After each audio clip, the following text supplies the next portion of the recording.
Pour sauver ma famille, j'ai épousé un millionnaire. Vieux. Frêle.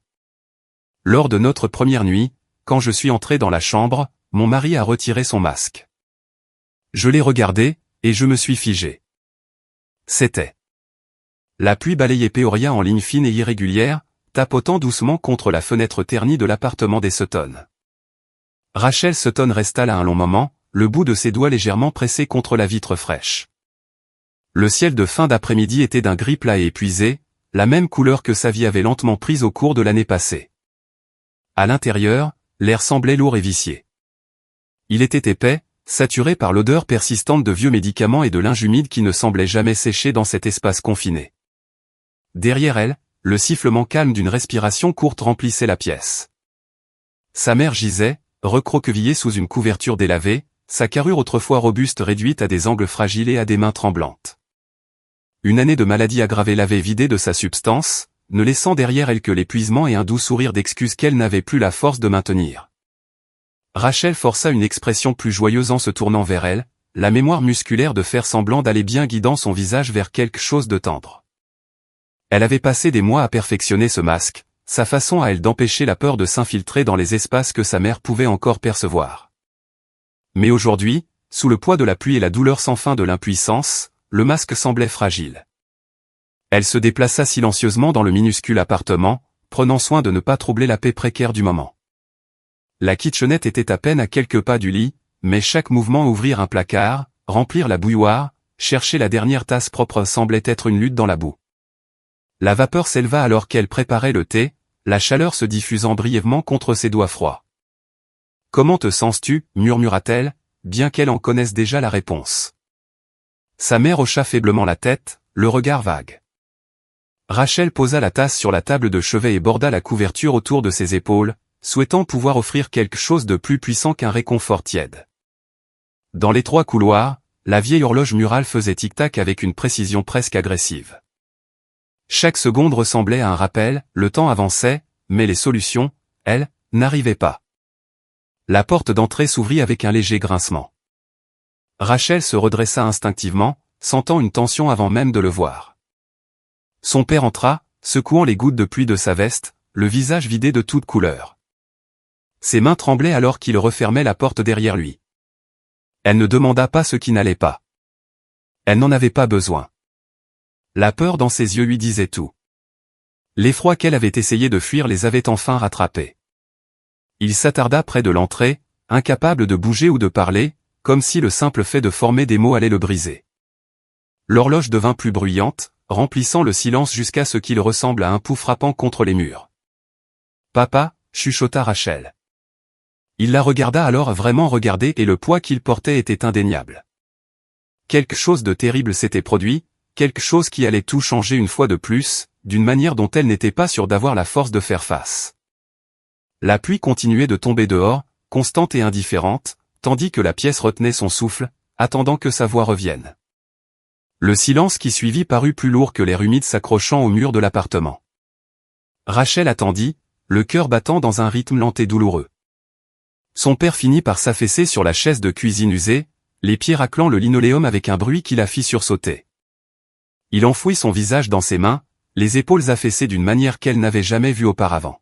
« C'est à propos de l'argent, » dit-il enfin, la voix grave et mince. « Le prêt, celui que j'ai contracté il y a 3 mois. » Le souffle de Rachel se coupa. Elle se souvenait clairement de ce jour-là, la façon dont il était rentré à la maison en serrant une épaisse enveloppe d'argent liquide, insistant sur le fait qu'ils avaient enfin assez pour couvrir les tests, les médicaments et les rendez-vous d'urgence de sa mère. Elle se rappelait son soulagement, et comment sa mère avait pleuré dans ses mains en murmurant « Merci, encore et encore ». Ils savaient tous que ce n'était pas un prêt bancaire, mais ils étaient désespérés. Et le désespoir ne laisse pas de place pour de meilleurs choix. Son père se massa les tempes, les yeux fermés. Ils sont revenus aujourd'hui. Les hommes du prêteur. Ils veulent tout récupérer. Pas seulement le principal, mais les intérêts aussi. Rachel agrippa le bord du comptoir. Combien ? Son silence fut une réponse suffisante. Finalement, il força les mots à sortir. Nous avons 1 semaine. Si nous ne payons pas, ils prendront l'appartement. Il déglutit difficilement. Ils ont dit qu'ils pourraient commencer la procédure demain s'ils le voulaient. La pièce bascula légèrement. Rachel eut l'impression que le sol sous ses pieds s'était dissous, la laissant suspendue dans l'incertitude. Une semaine pour rembourser une somme qu'aucun d'entre eux ne pourrait jamais réunir. Pas quand chaque dollar qu'il possédait était englouti dans des analgésiques, des inhalateurs et des visites chez les spécialistes. Sa mère laissa échapper un sanglot étouffé depuis le lit. Rachel se tourna juste à temps pour la voir se couvrir le visage de ses mains tremblantes, ses épaules fines secouées sous la couverture. « C'est ma faute », chuchota-t-elle. « J'ai dit à ton père que nous n'avions pas le choix. J'ai dit que nous devrions prendre l'argent. Je n'aurais jamais dû. Maman. » Rachel s'agenouilla près d'elle, attrapant ses mains. « Ne dis pas ça. S'il te plaît, non. » Mais sa mère ne pouvait s'arrêter. La culpabilité jaillissait à propos des factures, de la pression, du poids qu'elle pensait avoir fait peser sur son mari et sa fille, le genre de culpabilité qui grandit lentement au fil des mois jusqu'à façonner chaque pensée, chaque souffle. Son père fixait le sol en carrelage fissuré, incapable de regarder l'une ou l'autre. « Je pensais pouvoir gérer, dit-il doucement. Je pensais que nous trouverions une solution avant qu'il ne revienne. » Rachel aurait voulu trouver les mots justes, quelque chose d'assez fort pour les ancrer.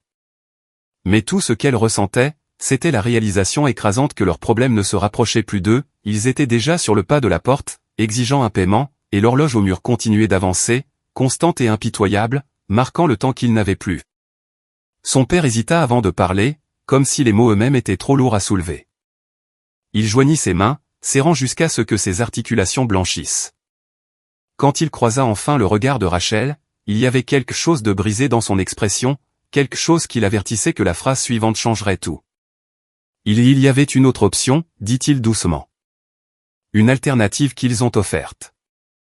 Rachel sentit son estomac se nouer. Quel genre d'alternative?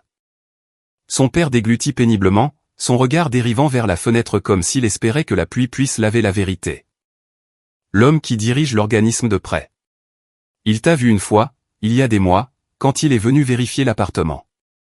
Il s'est souvenu de toi. Sa voix se brisa. Il a dit que si tu acceptais de l'épouser, toute la dette disparaîtrait. Pendant un battement de cœur, Rachel ne put respirer. Les mots n'avaient aucun sens au début. Ils flottaient dans l'air comme quelque chose d'absurde, quelque chose destiné à un autre monde. Mais ensuite, la signification s'installa, s'enracinant dans sa poitrine comme de la glace. L'épouser, murmura-t-elle. Papa, il a près de 60 ans. Son père hocha la tête, la honte courbant ses épaules. Je sais. Sa mère essaya de s'asseoir, la panique illuminant ses yeux faibles. Non, absolument pas. C'est notre fille, pas une monnaie d'échange. Et quel choix avons-nous, répliqua son père, sa voix s'effilochant sous la frustration et le désespoir. Nous n'avons plus de temps, plus d'argent. L'hôpital appelle encore pour le paiement. Le loyer est en retard. Les prescriptions. Ne le dis pas. La voix de sa mère se brisa. Je préférerais perdre cet appartement plutôt que de la perdre elle. Rachel resta figée, son pouls résonnant dans ses oreilles. Les factures de l'ophtalmologue étaient empilées sur le comptoir, chaque enveloppe tamponnée en rouge. Les tickets modérateurs des médicaments avaient doublé. La dernière visite chez le spécialiste avait presque anéanti le peu d'économie qu'il leur restait. Chaque jour ressemblait à une lutte contre une marée qui continuait de monter, peu importe à quel point ils écopaient désespérément. Son père la regarda avec des yeux suppliants. « Rachel, je ne veux pas ça pour toi. Ta mère ne le veut pas non plus, mais il menace de tout prendre, et nous ne pouvons emprunter à personne d'autre. Je n'ai plus rien. » Rachel se détourna, saisissant le dossier d'une chaise pour se stabiliser. Elle voulait crier, courir sous la pluie, trouver une sortie à ce cauchemar. Mais la réalité était impitoyable. Sans aide, les traitements de sa mère s'arrêteraient. Sans l'appartement, sa mère ne survivrait pas à l'hiver. Plus tard cette nuit-là, longtemps après que ses parents eurent sombré dans un sommeil agité, Rachel resta seule dans le noir, écoutant le toit goûter régulièrement à chaque heure qui passait. Elle pensa à l'homme à qui elle n'avait jamais parlé, l'homme qui la voulait comme paiement. Elle pensa à la respiration pénible de sa mère, aux mains tremblantes de son père, aux factures qui continuaient d'arriver. À l'aube, après une nuit dénuée de repos ou d'espoir, elle prit sa décision. Elle accepterait non pas pour elle-même, jamais pour elle-même, mais parce que les sauver était le seul choix qui lui restait.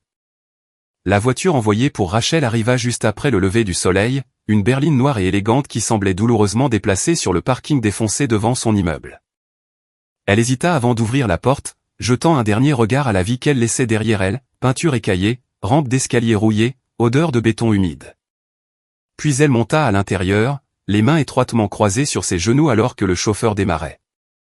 Plus il roulait, plus le paysage changeait. Les quartiers délabrés laissèrent place à des trottoirs propres, des pelouses étendues et des rues calmes bordées d'arbres matures. Lorsqu'ils atteignirent Lake Forest, le monde qui l'entourait semblait incroyablement distant de celui qu'elle connaissait. Lancaster Manor apparut au bout d'une longue allée sinueuse, sa façade de pierre s'élevant derrière un rideau de chênes imposant. Il ressemblait à une relique d'un autre siècle, grandiose, imposant et intouché par le temps. Les portes d'entrée étaient plus hautes que toutes celles qu'elle avait jamais vues, accentuées par des détails en fer brut qui projetaient des ombres marquées sur les marches. L'endroit était magnifique, mais quelque chose en lui la laissa froide. À l'intérieur, l'air passa de la brise fraîche du matin à une immobilité polie qui semblait presque mise en scène. Chaque surface scintillait le sol en marbre, lourde rampe en bois et lustre qui captait la lumière comme de l'eau gelée. Pourtant, la maison elle-même semblait étrangement creuse, comme si toute la chaleur avait été drainée de ses murs il y a bien longtemps. Un homme se tenait près de la base de l'escalier, s'appuyant légèrement sur une canne. Henry Lancaster. Sa présence était plus calme qu'elle ne l'avait imaginé, moins intimidante que l'idée qu'elle s'en était faite. Il était grand mais voûté, les épaules rentrées comme s'il essayait de conserver l'énergie qui lui restait. Une canule à oxygène reposait contre ses joues, les fins tubes disparaissant derrière ses oreilles. « Rachel » salua-t-il doucement, sa voix tendue mais sincère. « Merci d'être venue. » Elle hocha la tête, incertaine de la façon de répondre. De près, il semblait encore plus fragile qu'elle ne l'avait imaginé. Sa peau était pâle, ses mouvements délibérés et lents, chaque pas mesuré pour éviter de perdre l'équilibre. Il y avait une douceur dans ses yeux, quelque chose de fatigué mais pas méchant. Et à cause de cela, la culpabilité qu'elle portait pesait un peu plus fort contre ses côtes. Deux membres du personnel apparurent presque immédiatement, l'un offrant un verre d'eau à Henry, l'autre ajustant le tube d'oxygène avec un soin délicat. Leur comportement frôlait l'exagération, leurs mouvements trop prudents, trop répétés. C'était comme s'ils avaient peur qu'ils puissent se briser. Henry remarqua sa confusion. « Il s'inquiète », dit-il tranquillement. « Plus qu'il ne le devrait. » Rachel offrit un sourire poli, bien que le malaise continue de se tordre au fond de son estomac. Elle le suivit à travers le foyer, ses pas résonnant sur le marbre. La maison semblait plus froide à mesure qu'il s'enfonçait pas en température, mais en esprit. Elle était venue ici en croyant comprendre ce qu'elle sacrifiait. Mais maintenant, entourée par la grandeur silencieuse de Lancaster Manor, une nouvelle réalité s'imposa, elle entrait dans une vie qu'elle n'avait pas choisie, liée à un homme qu'elle connaissait à peine, à l'intérieur d'une maison qui contenait plus de secrets que de confort. Et quelque chose dans cette réalisation semblait indéniablement faux. Le mariage eut lieu l'après-midi suivant, si l'on pouvait appeler cela ainsi. Un employé du bureau du comté de Lake arriva dans une berline fournie par le gouvernement, portant une mallette et une pile de formulaires soigneusement imprimés. Il était assez poli, mais il était clair qu'il avait effectué cette procédure d'innombrables fois. Il n'y avait pas de musique, pas de décoration, pas de bague choisie avec soin, ni de vœux écrits avec des mains tremblantes, seulement une transaction écrite sur papier officiel, complétée dans le calme silencieux de la bibliothèque de Lancaster Manor. La bibliothèque elle-même était magnifique, étagères imposantes, volumes reliés en cuir, poussière en suspension dans de fins rayons de lumière, mais la cérémonie à l'intérieur semblait creuse. Rachel se tenait aux côtés d'Henry au centre de la pièce tandis que deux membres du personnel servaient de témoins, leurs expressions illisibles. L'employé posa les questions requises, enregistra leur signature, tamponna la dernière page et offrit un bref signe de tête en guise d'acquiescement. « Félicitations », dit-il d'un ton qui ne portait aucune chaleur. Puis il partit. Le bruit de la porte d'entrée se refermant résonna dans le long couloir comme une ponctuation finale. Aucune célébration ne suivit, aucun petit rassemblement, aucun repas partagé. La maison resta aussi silencieuse et froide qu'elle l'avait été à son arrivée. Cette nuit-là, Rachel fut escortée vers la chambre qui serait techniquement la sienne, bien que celle d'Henry fût au bout du couloir. Elle s'assit au bord du lit, les mains étroitement jointes sur ses genoux, la réalité de la journée s'abattant sur elle comme un poids invisible. Un léger coup retentit à la porte. Henri entra lentement, s'appuyant sur sa canne, le tube d'oxygène traînant derrière lui. Il semblait plus vidé que d'habitude, comme si la courte cérémonie avait pris plus d'énergie que son corps ne pouvait s'en permettre. « Je ne voulais pas que tu sois seul, dit-il doucement. Rachel hocha la tête, incertaine de ce qu'elle était censée ressentir. Gratitude, peur, tristesse. Tout cela se mélangeait en quelque chose de trouble et d'accablant. Henri hésita, puis tendit la main pour déconnecter la ligne d'oxygène. Il retira le masque doucement, le posant sur la table de chevet. Sans l'équipement médical, toute l'étendue de sa maladie apparut. Sa peau semblait fine et presque translucide sous la lumière douce de la lampe. Des cicatrices chirurgicales longeaient sa mâchoire et son cou, vestige de procédures destinées à le maintenir en vie. Sa respiration s'approfondit, sa poitrine se soulevant et s'abaissant avec effort. Rachel se figea, le souffle coupé. Elle ne s'attendait pas à ça. Elle ne s'attendait pas à la vérité crue de sa fragilité réelle. Henri le remarqua. « Je suis désolé, murmura-t-il. Je ne voulais pas que tu me voies comme ça si tôt. » Il fit un petit pas en arrière, créant de l'espace plutôt que de réduire la distance entre eux. « Je sais que ce n'est pas ce que tu voulais. Je sais que tu n'as pas choisi cette vie, mais je te le promets, je ne t'imposerai jamais rien. Ni maintenant, ni jamais. » Sa voix ne contenait aucune amertume, seulement de l'épuisement et quelque chose d'autre, quelque chose qui ressemblait presque à du chagrin. Cela la troubla plus profondément que les cicatrices ou les tubes d'oxygène, parce que pour la première fois, Rachel réalisa qu'Henri n'était pas son ravisseur. Il était un autre genre de prisonnier, piégé dans un corps défaillant, piégé dans une maison pleine de silence, et maintenant, lié à elle par des circonstances auxquelles aucun d'eux ne pouvait échapper. La tempête qui balaya Lake Forest cet après-midi-là sembla arriver avec lui. Rachel entendit le moteur avant de voir la voiture, un grondement pointu et coûteux qui résonna sous l'arche de pierre du manoir. Elle entra dans le couloir juste à temps pour voir un SUV sombre et élégant se garer devant les marches. Les portes s'ouvrirent brusquement avant même que le conducteur n'ait eu la chance de bouger. Martin Lancaster ne marcha pas dans la maison, il l'envahit. Il était plus âgé qu'Henri de plusieurs années, mais contrairement à lui, son corps n'avait pas été usé par la maladie. Martin se déplaçait avec la confiance insouciante d'un homme habitué à être craint. Son costume était impeccable, son sourire trop pointu pour être agréable, et ses yeux balayèrent le foyer avec l'aisance d'un prédateur. « Eh bien, regarde-toi, dit-il au moment où il vit son frère. Tu respires encore. » « À peine, répondit Henri, appuyé sur sa canne, avec un soupir fatigué. « Martin, on ne t'attendait pas. » « C'est évident, ricana Martin, s'avançant pour taper sur l'épaule d'Henri avec assez de force pour le faire grimacer. « Mais quelqu'un doit vérifier comment tu vas. S'assurer que tu n'as pas épousé l'infirmière ou une chercheuse d'or pour te tenir compagnie. » Rachel se raidit. Le regard de Martin se posa sur elle lent, évaluatif, méchant. « Alors, c'est elle, la fille. » Il siffla bas, avec moquerie. « Tu te laisses aller, Henri. Au moins, ta dernière femme prétendait s'intéresser à toi. » La main d'Henri se resserra sur sa canne. « Tu es un invité. Essaie d'agir comme tel. » Martin rit. « S'il te plaît. Cette maison est à moitié mienne. J'agirai comme bon me semble. » Il les dépassa pour aller dans le salon, se servant un verre sans demander. Le personnel échangea des regards inquiets mais ne dit rien. Rachel resta près de l'entrée, sentant l'orage gronder mais incertaine de la distance qu'elle devait garder. Martin fit tournoyer le whisky dans son verre. « Tu sais, Rachel, commença-t-il nonchalamment, mon frère a une longue histoire d'achat d'affection. Liaison, cadeaux, petits arrangements. Il a toujours préféré payer pour ce qu'il ne peut pas mériter. » « Ça suffit, trancha Henri, sa voix vive pour la première fois depuis que Rachel l'avait rencontré. « Oh, ne commence pas, dit Martin en agitant la main. Ce n'est pas comme si elle ne savait pas pourquoi elle est ici. » La conversation changea alors, plus froide, plus sombre. Martin se pencha en arrière, les yeux brillants de cruauté. « Est-ce qu'Henri t'a parlé de son ex-femme charmante ? Une femme adorable. On s'entendait très bien. Très bien. » Son sourire s'élargit, surtout quand Henri n'était pas disponible. Rachel sentit l'air quitter ses poumons. Henri ferma les yeux comme s'il encaissait un coup. Et ta fille, continua Martin comme s'il discutait de la pluie et du beau temps, une douce fille, perdue, solitaire, cherchant toujours quelqu'un à qui parler. J'ai passé du temps avec elle aussi, tu sais. La canne d'Henri glissa. Il tendit la main pour attraper le bord d'une table afin de se stabiliser.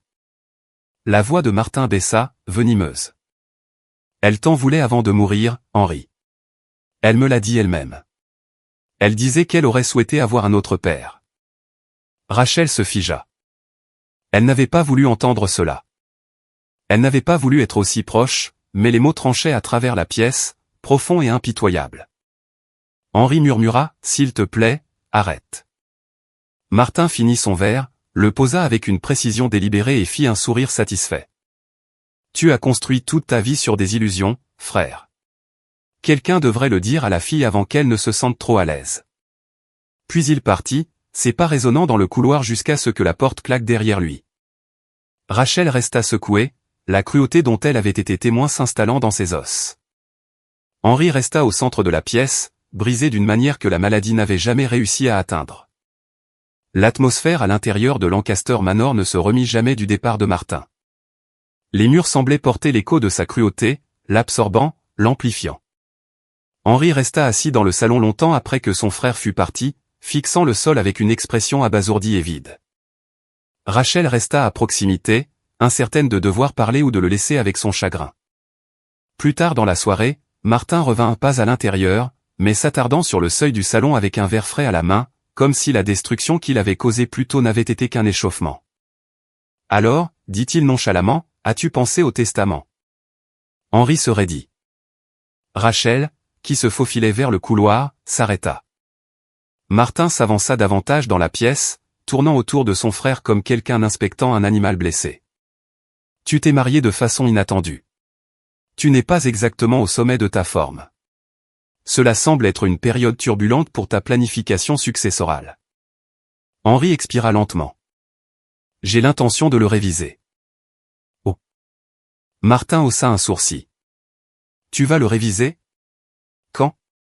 Tu peux à peine marcher jusqu'au bureau sans halter. La main d'Henri se resserra sur sa canne. Je signerai de nouveaux documents bientôt. Bientôt, répéta Martin, savourant le mot. Eh bien, la paperasse est une chose amusante, Henri. Si fragile. Et le temps. Il tapota le cadran de sa montre en or. Le temps glisse plus vite que tu ne le penses. Rachel sentit un frisson parcourir son échine.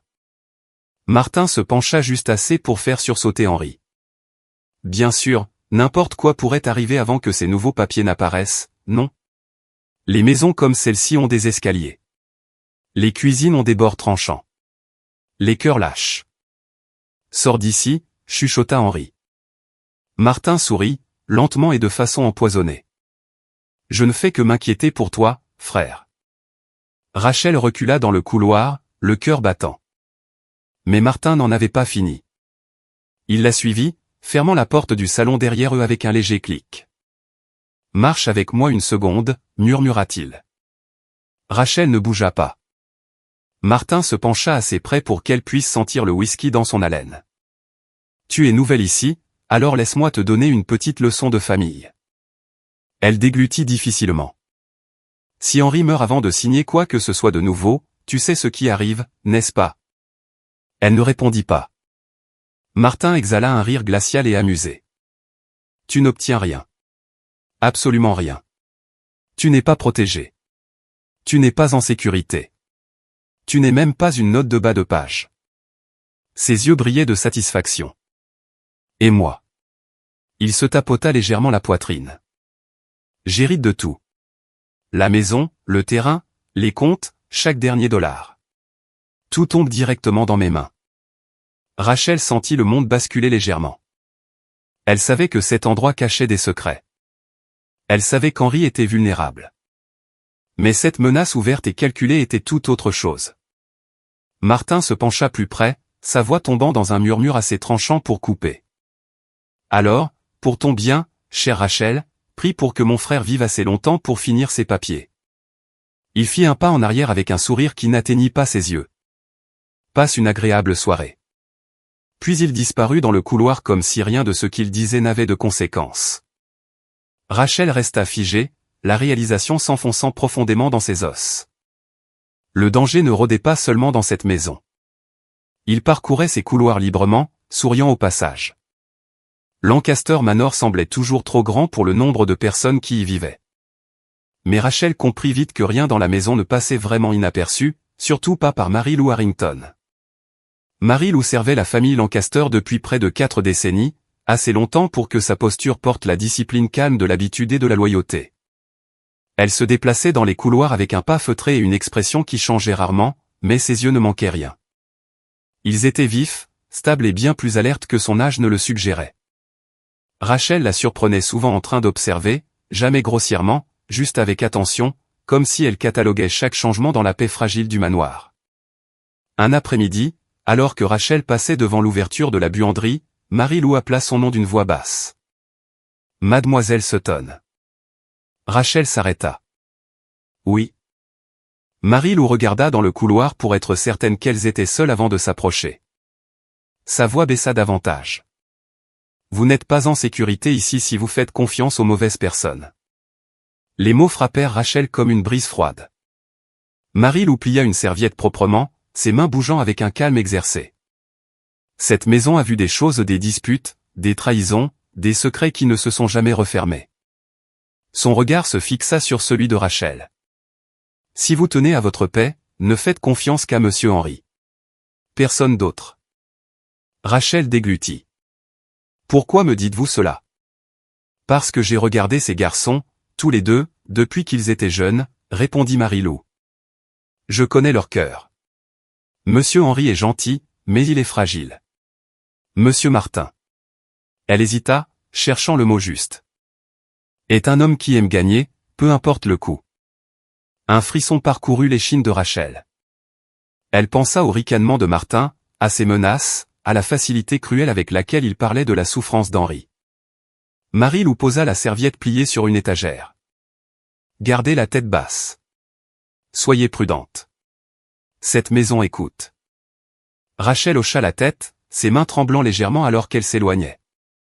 La gratitude et la peur s'entremêlaient étroitement dans sa poitrine, gratitude pour l'avertissement, peur pour la raison pour laquelle il était nécessaire. Cette nuit-là, le poids de tout cela pesait plus lourd qu'auparavant. Après avoir parlé avec ses parents par téléphone, Rachel apprit que la santé de sa mère avait connu une nouvelle rechute. La douleur s'était aggravée. Le médecin recommandait de nouveaux tests pour lesquels il n'avait pas d'argent. La culpabilité la frappa avec une force brutale, comme si en entrant à Lancaster Manor, elle s'était éloignée du combat pour sauver sa mère. Elle se recroquevilla dans la chambre d'amis, le lit trop grand et trop froid, le silence s'étirant sans fin autour d'elle. Des larmes coulèrent sur ses joues alors qu'elle essayait de respirer malgré la douleur dans sa poitrine. Elle se sentait déchirée en deux, une partie terrifiée par Martin, l'autre ancrée à la pensée de ses parents luttant seuls. Entre les ombres inconnues du manoir et la voix défaillante de sa mère au téléphone, Rachel se sentait plus petite que jamais, coincée entre deux mondes, n'appartenant pleinement à aucun. Et pour la première fois depuis son arrivée, elle se demanda si elle avait fait une terrible erreur en entrant dans cette maison. Rachel rencontra Logan Pierce pour la première fois par un matin calme où le personnel changeait ses horaires, et la maison semblait inhabituellement immobile. Il apparut à côté d'elle dans le couloir avec un sourire qui n'atteignait pas vraiment ses yeux, les mains soigneusement rentrées dans les poches de son gilet sur mesure. Logan avait la confiance polie de quelqu'un formé pour gérer les gens, pas seulement les opérations. Sa voix était douce, sa posture détendue, mais quelque chose chez lui mettait ses nerfs à vif. Madame Lancaster, dit-il chaleureusement. Je voulais juste prendre de vos nouvelles. La situation d'Henry ne doit pas être facile pour vous. Rachel se raidit. Je me débrouille. Vraiment, demanda-t-il en penchant la tête. J'imagine qu'emménager ici si soudainement doit être accablant. Nouvelle maison, nouvelle responsabilité, nouvelle dynamique familiale. Son ton dégoulinait de sympathie. Pourtant, chaque phrase semblait répétée, mesurée, comme s'il sondait une faiblesse. Rachel hocha la tête silencieusement, peu désireuse de partager quoi que ce soit avec un homme dont le sourire semblait fabriqué. Logan s'approcha, baissant la voix. Si vous avez un jour besoin de parler à quelqu'un, je suis là. Je dirige les opérations des Lancaster depuis des années. Je connais cette maison mieux que quiconque, y compris Henry. Les implications glissèrent sur sa peau comme de la glace. J'apprécie l'offre, dit-elle doucement en reculant. Logan sourit à nouveau, trop lisse, trop exercé. À tout moment. Il disparut dans le couloir, laissant derrière lui un léger parfum d'eau de Cologne et un sentiment de malaise qui s'accrocha à elle pour le reste de la journée. Plus tard dans la nuit, incapable de dormir, Rachel erra vers l'escalier de service. Le manoir était calme, le genre de calme qui fait résonner chaque grincement de parquet. Alors qu'elle passait devant la porte entr'ouverte de l'ancien bureau d'Henry, des voix arrivèrent dans le couloir, basses, tendues, indéniablement chauffées à blanc. Elle se figea. La voix de Logan arriva en premier, vive et en colère. Nous avions un accord, Martin. Tu m'avais promis ma part une fois qu'Henry serait éliminé. Le sang de Rachel se glaça. Martin répondit avec un ricanement dédaigneux. Et tu l'auras. Mais pas avant que tout soit en mouvement. Tu deviens impatient. Impatient, siffla Logan. Il traîne les pieds. Il ne signe rien. Et maintenant, tu as fait venir cette fille dans la maison. Elle complique tout. Elle est hors de propos, trancha Martin. Le cœur d'Henry est faible. Une mauvaise poussée et la nature fera le travail pour nous. Rachel se couvrit la bouche pour empêcher un cri de s'échapper. Logan s'approcha. Elle pouvait entendre ses chaussures contre le bois dur. S'il meurt avant que les papiers ne soient réécrits, tout va à toi. Je veux ma part garantie. Pas un peut-être. La réponse de Martin arriva lentement, amusée. Détends-toi. Le plan reste le même. Henry meurt. J'hérite. Et une fois que cela arrivera, tu obtiendras ce qui t'est dû. Cela doit être bientôt, insista Logan. Martin gloussa. Ce sera le cas. Rachel trébucha loin de la porte, son souffle tremblant. Leurs mots résonnaient dans son crâne, chaque phrase étant un couteau s'enfonçant plus profondément dans sa peur.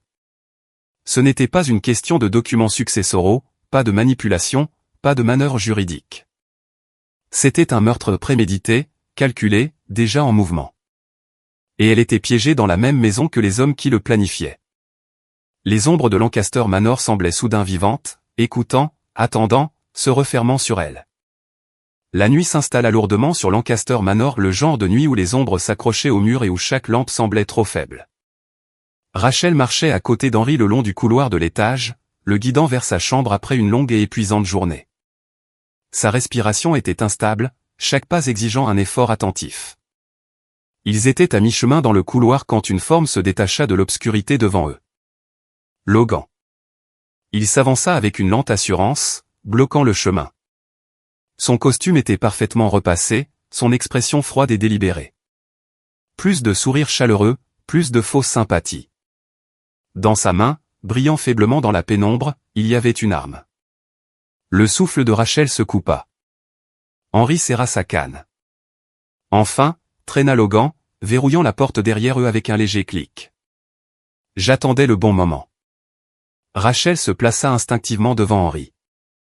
Logan, tu n'as pas besoin de faire ça. Oh, mais si. Il leva l'arme légèrement, presque nonchalamment. Martin et moi étions d'accord. Ce soir est la nuit. Henry fera une chute dans le grand escalier. Un accident tragique. Son cœur est faible, après tout. Personne ne le remettra en question. Henry tremblait violemment. Rachel resserra sa prise sur son bras. Le regard de Logan s'aiguisa, sa voix tombant dans quelque chose de plus froid. Et toi, Rachel? Tu seras le témoin qui a essayé d'aider. Qui a essayé si fort? Il pencha la tête. Mais tu as glissé, aussi. Ces vieux planchers. Si imprévisibles. Le cœur de Rachel battait si fort qu'elle le sentait dans sa gorge. Elle se força à garder sa voix stable. Logan, écoute. Nous pouvons parler. Tu veux de la sécurité? De l'argent? Dis-nous ce qui t'est dû. Henry peut réviser le testament demain. Logan rit doucement, le son glacé dans son calme. Il ne s'agit pas de discussion. Il s'agit de l'exécution d'un plan et d'un homme. Il s'approcha, l'arme visant maintenant directement la poitrine d'Henry. Les jambes d'Henri se dérobèrent et il se pencha lourdement contre Rachel. « S'il te plaît, » murmura Henri, sa voix à peine audible. « Ne fais pas ça. » Le visage de Logan se durcit. « Tu aurais dû signer les papiers quand tu en avais l'occasion. » Rachel leva lentement les mains, paumes ouvertes. « Logan, regarde-moi. Réfléchis à ça. Si quelque chose tourne mal, rien ne tournera mal, interrompit-il. J'ai bien réfléchi. Il s'approcha encore. Rachel pouvait sentir son eau de Cologne, sentir la tension enroulée dans l'air, entendre la respiration tremblante d'Henri. Elle essaya encore, n'importe quoi pour gagner quelques secondes. Tu n'as pas besoin de lui faire du mal, dit-elle doucement. Tu n'as pas besoin de faire du mal à aucun de nous deux. Il y a une autre voie. Il n'y en a pas, trancha Logan en levant l'arme plus haut. Assez parlé. Son doigt se resserra sur la détente, puis un craquement aigu et écœurant fendit le hall. Les yeux de Logan s'agrandirent de confusion. Son corps oscilla pendant un battement de cœur avant de s'effondrer vers l'avant sur le tapis, l'arme glissant sur le sol. Derrière lui se tenait Mary-Lou Harrington. Le souffle de la gouvernante était lourd, sa prise ferme autour d'un bougeoir en laiton massif noirci par l'impact. Son expression était pâle mais féroce, stable d'une manière qui démentait son âge. « Pas dans ma maison », murmura-t-elle, sa voix tremblant d'une fureur contrôlée. Rachel rattrapa Henri juste au moment où ses genoux lâchaient complètement, le déposant doucement sur le sol. Ses respirations se faisaient en saccades courtes et paniquées, mais il était vivant. Mary-Lou lâcha le bougeoir avec un bruit sourd, ses yeux rencontrant ceux de Rachel avec une urgence tacite. Le silence qui suivit était épais, électrique, brisé seulement par la respiration rauque d'Henri et le craquement lointain du vieux manoir qui se stabilisait. La tentative avait échoué, mais le danger de la nuit était loin d'être terminé. Le manoir vibrait encore de l'écho du chaos lorsque Mary-Lou emmena Rachel et Henri dans le salon et verrouilla la porte derrière eux. Ses mains étaient stables, ses souffles contrôlés, mais ses yeux brûlaient d'urgence. « J'ai besoin que vous écoutiez tous les deux, dit-elle. La police est déjà en route. » Rachel cligna des yeux. « Vous les avez appelés » Mary-Lou hocha la tête vivement. « Il y a 1 heure. J'avais entendu assez de murmures entre Logan et Monsieur Martin ces dernières semaines pour savoir que quelque chose n'allait pas. Ce soir l'a confirmé. » Elle posa une main sur sa poitrine. « Je n'allais pas laisser cette maison assister à une autre tragédie. » Rachel sentit une vague de soulagement si intense qu'elle faillit en tomber à genoux. Henri, pâle et tremblant, murmura, « Mary-Lou, vous avez peut-être sauvé nos vies. » Elle secoua la tête. « J'ai fait ce qui devait être fait. » En quelques minutes, le manoir fut inondé par l'éclat bleu et rouge des lumières des voitures de police rebondissant à travers les hautes fenêtres. Les officiers se déplacèrent rapidement, sécurisant les couloirs, s'occupant de Logan inconscient et séparant le personnel pour les déclarations.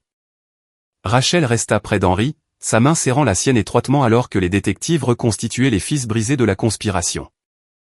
Un officier s'approcha d'eux avec un ordinateur portable. « Monsieur Lancaster, nous avons extrait les images pertinentes de votre système de sécurité. Tout est là. » Mary-Lou se pencha. « La caméra du bureau ?» demanda-t-elle. « Oui, madame. » Le détective cliqua sur lecture. L'écran affichait Logan tard dans la nuit, assis au bureau d'Henri. Il fouillait dans des piles de papier, sélectionnant des documents spécifiques avec un soin délibéré. Puis il sortit un stylo et commença à signer le nom d'Henri lentement, avec assurance, comme s'il l'avait pratiqué de nombreuses fois auparavant. Henri inspira brusquement, son chagrin audible. « Ce sont mes comptes d'investissement, » murmura-t-il. « Le fonds de ma fille. Mes directives médicales. » Le détective hocha la tête. « Il y a plus. » Il afficha un autre clip, Logan scannant des documents vers un disque portable, puis les remettant dans le tiroir comme s'ils étaient intacts. Rachel eut la nausée. Un second officier entra dans la pièce. « Nous avons contacté la banque. » Il se tourna vers Mary-Lou. « Mademoiselle Harrington, votre appel a empêché un très gros transfert d'aboutir. Il aurait vidé tout un trust. » Le calme de Mary-Lou se brisa pour la première fois. Je ne pouvais pas rester les bras croisés pendant qu'il dépouillait cette famille jusqu'à l'os. Un autre officier s'avança. Logan Pierce est en garde à vue. Il sera inculpé pour tentative de meurtre, fraude, faux et usage de faux, et conspiration. Henri ferma les yeux, des larmes coulant sur ses joues, pas par peur, mais par le poids de ce qu'il venait d'apprendre.